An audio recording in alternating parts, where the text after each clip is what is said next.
Hey, we're back, folks. I'm your host, BKP. Good morning from the office, North Georgia's only live online morning show. Now, let's look at this interview. Let's look at this interview with Margaret Brennan from CBS. Now, every year, the network that is hosting the Super Bowl, which was CBS, they get a presidential interview, and this was it. All we keep hearing about is the intel community, how the president, will not listen to the intel community, all right? And in that, you know, she uses this interview on CBS, Margaret Brennan uses this interview on CBS to go after the president in every way, shape, fashion she can. She's working for the complete deep state here, CBS is. They're going to get all the info that can get chopped up on CNN, ABC, NBC, you name it. They're going to chop it all up, and she's working for every network, basically, for the deep state media. So go to that last time. Now, wait a minute. Here, before I set this up, President of the United States is tired of being asked about the intel community. He's tired of being asked if he respects Dan Coats. You know, they continue to say a Republican, Dan Coats, which the president put in place. Now, here's what they're doing today. You're watching networks or you're hearing networks that are telling you that the intel community is leaking out, that they have to, now I'm serious, folks, that they have to take little pictures and they have to take little sentences and they have to put little clips together to try to engage our idiot, I'm serious, idiot president, in understanding what's happening with the intelligence community. So, they are outraged that the President of the United States is not kissing up 100% to the intelligence community. And again, this morning on the networks, there's outrage that the president is not kissing up, so they have gone after the president of the United States, and I'll show you this in a minute. It said that the intelligence community is having to put the pictures together like little pictures. Mr. President, look over here. And the sentences, small sentences together and the small phrases together so he will catch on. All right?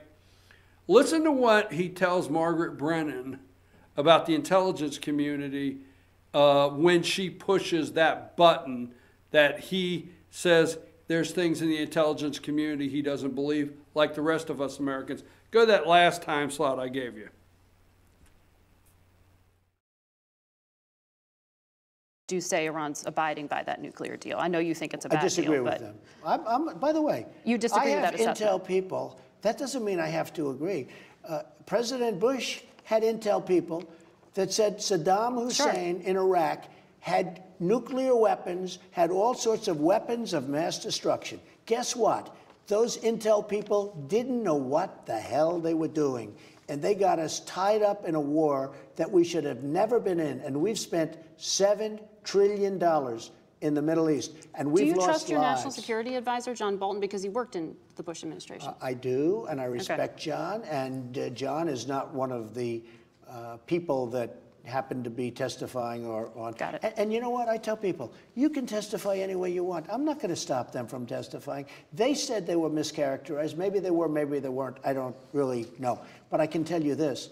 I want them to have their own opinion, and I want them to give me their opinion. But when I look at Iran as a nation that has caused tremendous problem. Yeah. When I came in as President of the United States, my first year, I went to the Pentagon 2 weeks after I came in, a short time after, and I was given a little, because I wanted to know what's going on with Iran. We were in many, many locations in the Middle East in huge difficulty.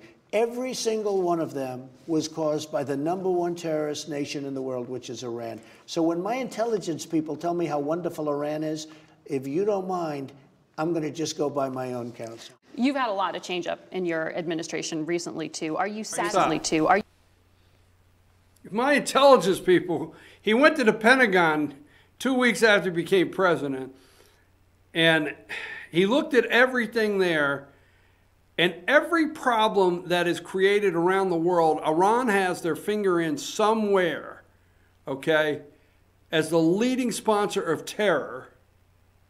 And if my intelligence people are going to tell me Iran's okay, I'm sorry. He looked at her, where's the report this morning?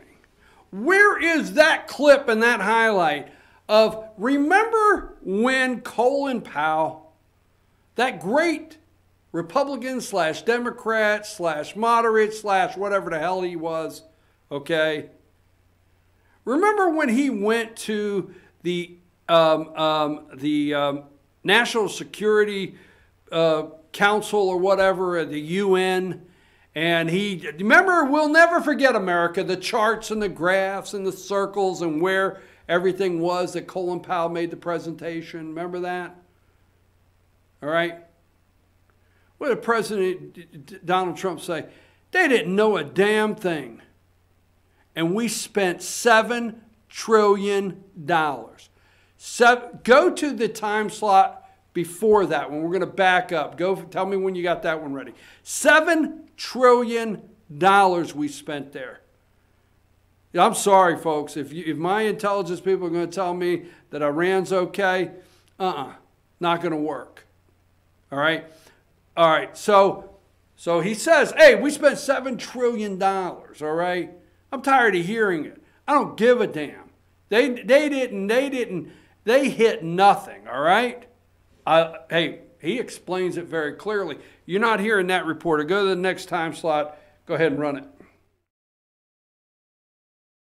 But we didn't have Syria, whereas we had Iraq. So when he did what he did in Iraq, which was a mistake, being in Iraq was a mistake. Okay, being in Iraq, it was a big mistake to go. One of the greatest mistakes going into the Middle East that our country has ever made. One of the greatest mistakes that we've ever made. But you want to keep troops there now. When it was chosen, well, we spent a fortune on building this incredible base.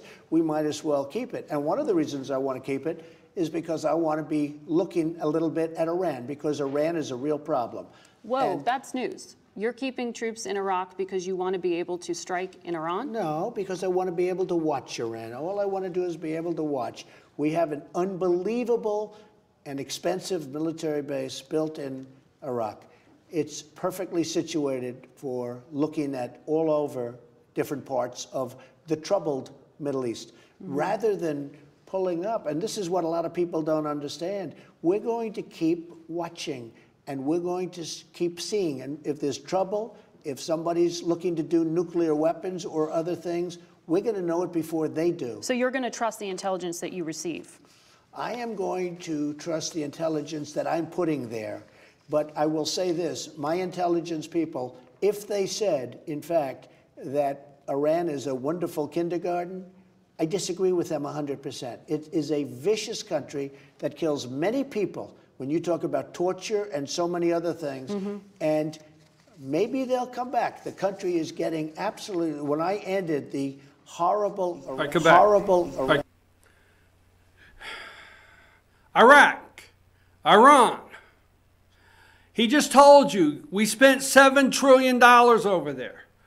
We spent mega billions on this enormous, in Iraq, enormous base. We have an enormous base over there, state-of-the-art facility.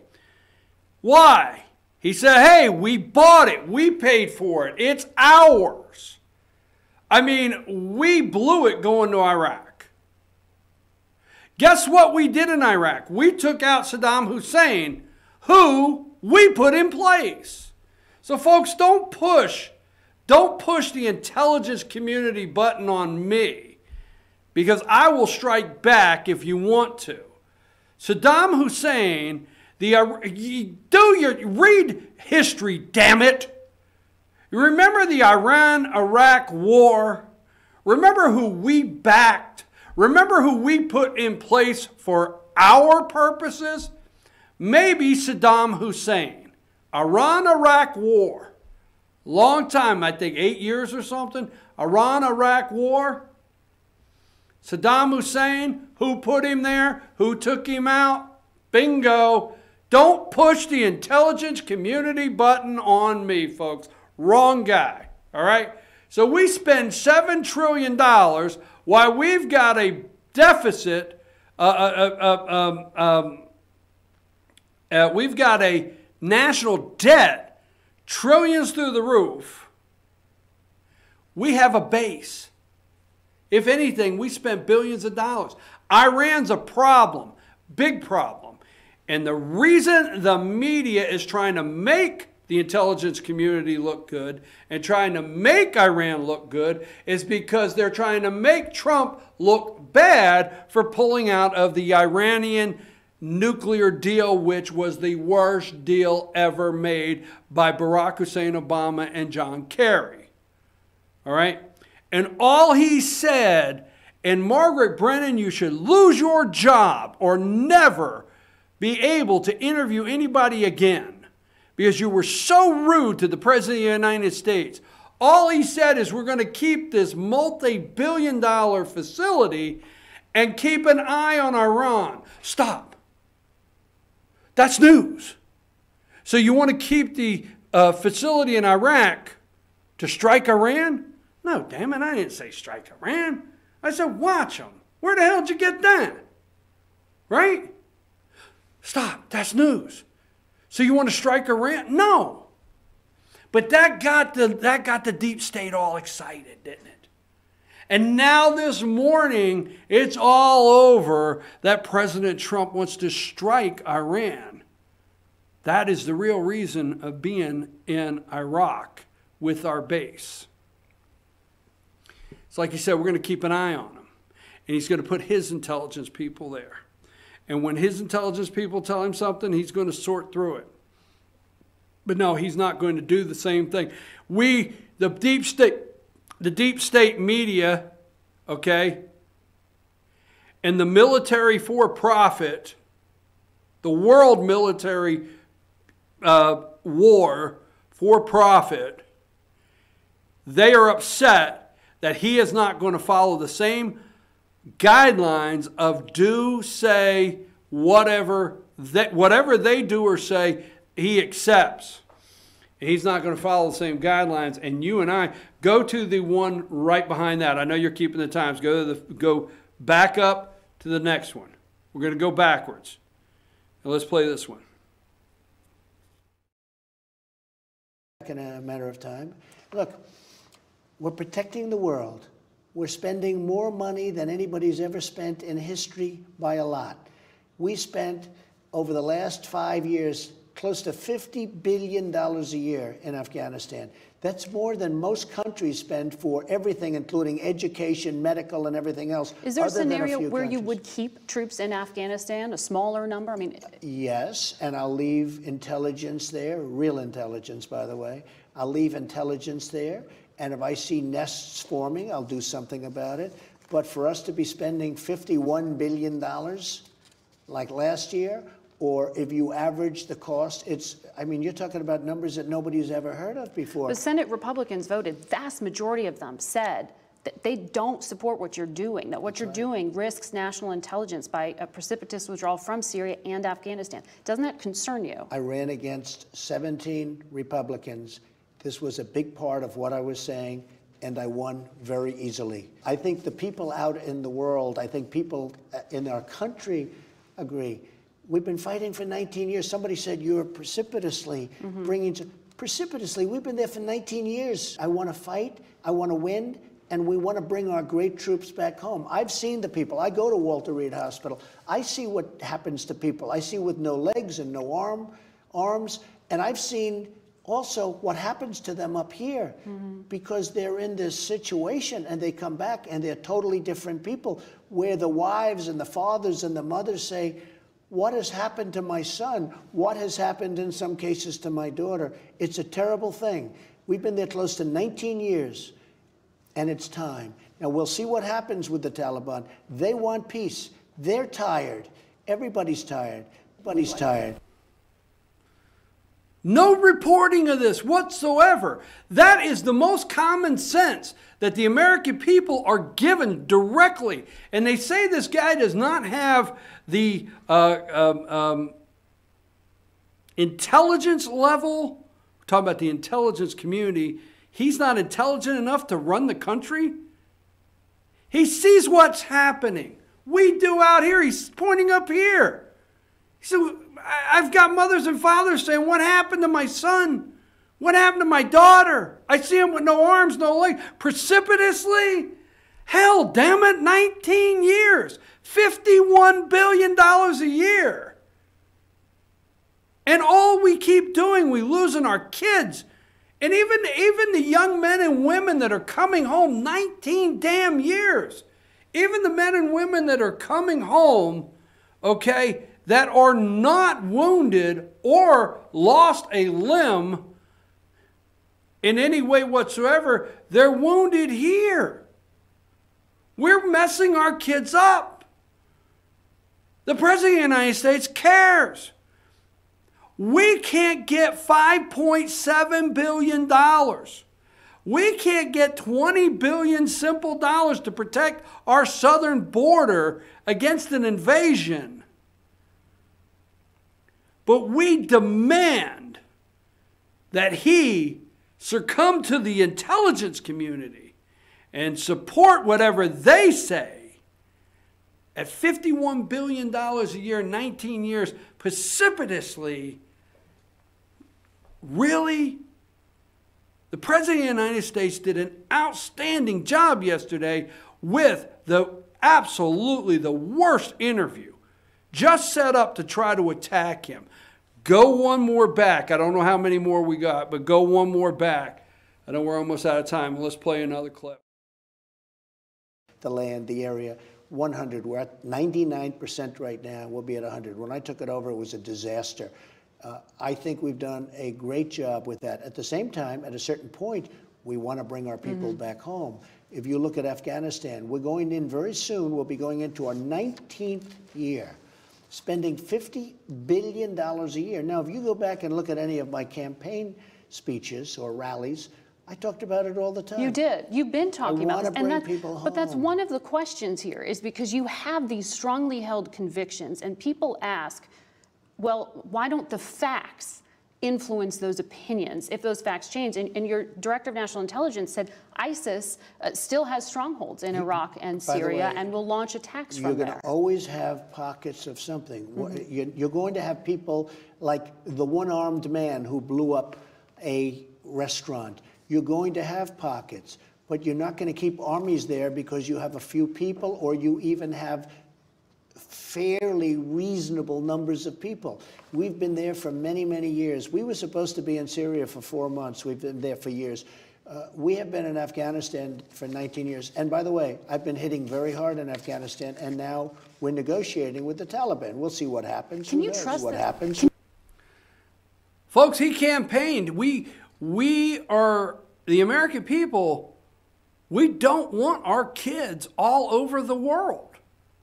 We do not want our kids all over the world. And what you're seeing here is the deep state, military, bureaucracy outrage, Democrats and Republicans included, concerned that the President of the United States doesn't want to send your kids all over the world. Now, I'm serious. He does not want to just keep starting war. He wants to keep an eye on things. With Margaret Brennan was trying to start a war yesterday in Iran, with us attacking from Iraq. That went over really well. That was a nice move by her. Solid patriot move there. But he does not want our kids all over the world.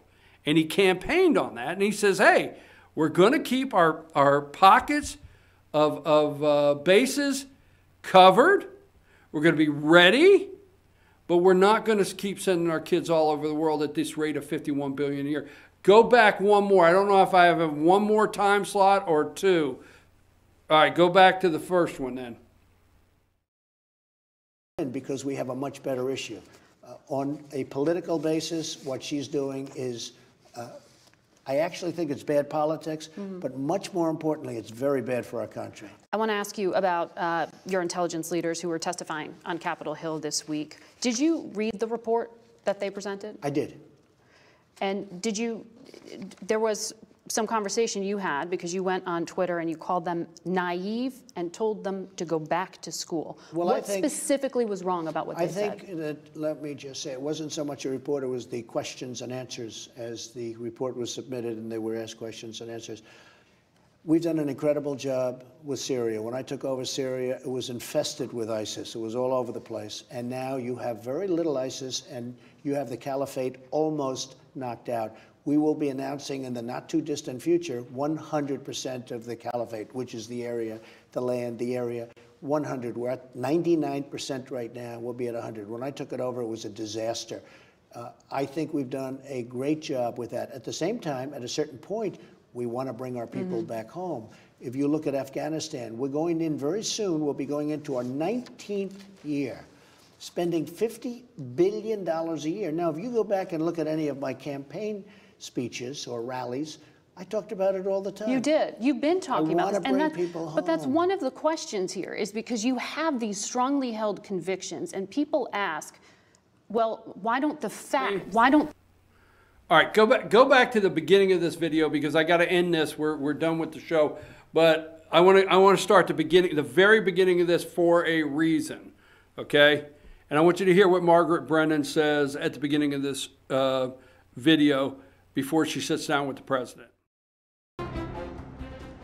Good morning and welcome to Face the Nation. We're in the NFL Experience Complex at the site of Super Bowl 53. The presidential interview is a tradition for the network broadcasting the game, and this year it's on CBS. So we sat down with President Trump in the Blue Room in the White House on Friday. Would you shut down the government again? Well, we're going to have to see what happens on February 15th. And you're not taking it off the table. Well, I don't take it. Well, I don't. All right, that's how she come out of the box. Now I backed all the way through that. It was a terrible interview. The president of the United States, you heard what she said. She's all cheerful and giddy, and she said, it's a network tradition. It's a network tradition. The network that hosts the Super Bowl gets the presidential interview. And this year it belongs to us at CBS. So we got to sit down with the president in the Blue Room on Friday. Right? Would you shut down the government again? That's where we're going to start. Worst interview. Terrible. But the president of the United States, I got to tell you something, that's why we like him out here, whether you do or not, because he just comes back and he sets these people that are doing these interviews straight, and he's direct with them. He didn't need any help. He didn't need any help to tell Margaret Brennan what was happening to our kids in Afghanistan, the intelligence community, shutting the government down, the southern border, what was going on with the crisis in this country. This morning it was leaked. Schedules show Trump has spent more than half of his last 3 months in executive time. I watched this at 6 a.m. this morning. Morning Joe, they're going through the roof. They're loving this. They're treating the president as an imbecile. You remember the kid in school, you imbecile, okay? You idiot, Ren and Stimpy, okay? That's what they treat. I'll tell you how they treat your president of the United States.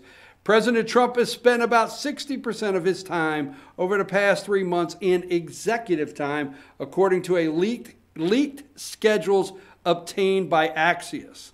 So somebody internally leaked schedules, went to Axios.